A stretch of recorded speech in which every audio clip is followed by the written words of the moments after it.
Álcool melhora o sono?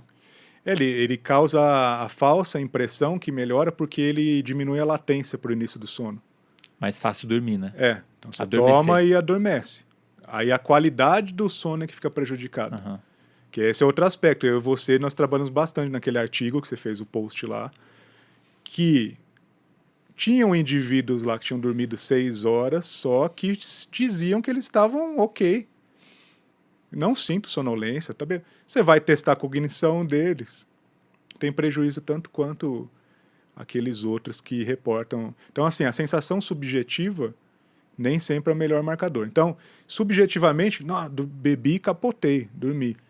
Só que, geralmente, o indivíduo acorda meio se sentindo meio cansado. Isso significa o quê? Que ao longo da noite ele teve vários microdespertares. E o álcool, dependendo da dose, ele vai diminuir absurdamente o sono REM, e esse sono ele vai ser mais, vai ficar mais em N2, um sono Leve, sono leve. Né? Entre leve e moderado, assim, né, um intermediário, mas ele vai ter pouco N3. E o N3 tem todas aquelas funções que a gente discutiu antes, né? Tem essa questão da renormalização. Então, assim, o indivíduo... isso é bem interessante, se você pensar assim, ó, o cara ele teve uma semana ruim, certo? Certo. Bastante cafeína e tal, indo dormir tarde, acordando cedo e tal, café. E ele tá se sentindo meio mal e na sexta ou no sábado ele resolve beber para relaxar.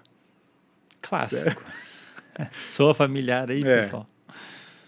E aí ele bebe, só que o sono dele fica ruim. Esse sono não é restaurativo. E ele acorda se sentindo pior. Daí ele faz isso no sábado e no domingo, na segunda café.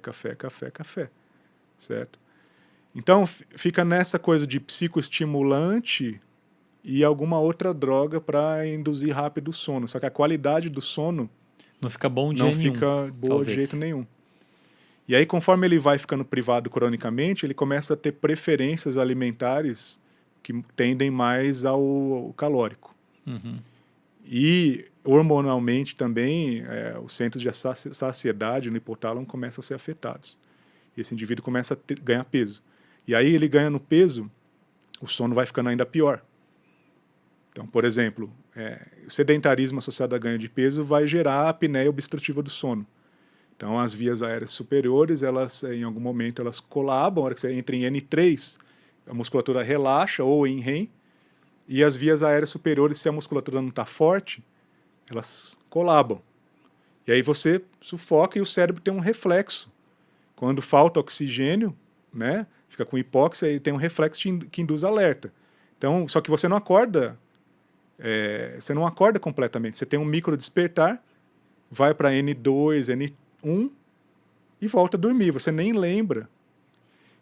Se o indivíduo bebe num nível muito alto, ele pode exacerbar a apneia obstrutiva do sono dele. Porque ele entra num nível de relaxamento muscular tão grande e esse sono ele fica todo fragmentado por conta não é que o álcool induz a apneia, é que ele vai exacerbar essa condição junto com o sedentarismo, né? Então, percebe, são vários ciclos, né? E a pessoa vai tentando sanar com psicoestimulante versus drogas indutoras de sono que reduzem a latência, mas que não mimetizam 100%, ou muito longe disso, a qualidade do sono, que são a sucessão... Hoje eu acho que depois de assistir esse podcast, né, ou ouvir, a pessoa vai ficar convencida que, na verdade, não é o sono não REM ou o sono REM que é importante, é a sucessão de fases. São todos numa sequência específica, durante uma duração específica, né? Isso. Então, são sequências, igual a máquina de fazer pão lá, é uma maravilha.